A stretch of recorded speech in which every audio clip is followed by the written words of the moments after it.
గతం గతః ఈ మాట నేను ఎందుకన్నానంటే, మనలో ప్రతి ఒక్కరూ స్కూల్ లైఫ్ ని ఖచ్చితంగా ఫేస్ చేసిన వాళ్ళమే.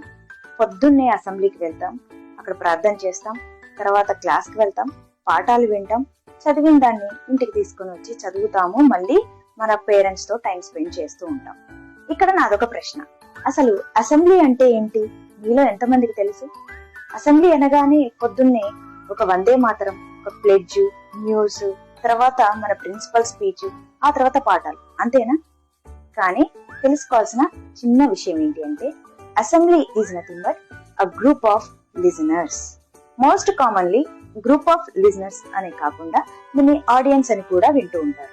That is a common word, వేరాస్ assembly is nothing but a group of listeners, all the people gathered together to listen something. And what about the class? మీలో మీ పిల్లలకి ఎంతమందికి తెలుసు క్లాస్ అంటే ఏంటి అనేది? కేవలం క్లాస్ అంటే తరగతి గది, అందులో కూర్చొని చదువుకోవడానికి మాత్రమే అని అనుకుంటారు. But class is nothing but a group of students where all the same kind of batch will sit together and learn something. ఈ విషయం మోస్ట్ కామన్, చాలా చిన్న విషయం, అందరికీ తెలుసని అనుకుంటాం. కానీ మన పిల్లలకి ఇది చాలా ఇంపార్టెంట్ విషయం, మనం వాళ్ళకి తెలియజేయాలి. తల్లి, తండ్రి, గురువు, దైవం అని అంటూ ఉంటారు. ఈ ప్రతి విషయాన్ని టీచరే చెప్పాల్సిన అవసరం లేదు, ప్రతి తల్లి తండ్రి కూడా చెప్పొచ్చు.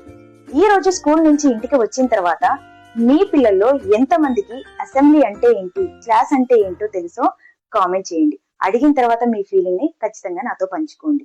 If you are not following, good bye for now. But if it is yes, stay tuned for the next video. This is Shweta signing off.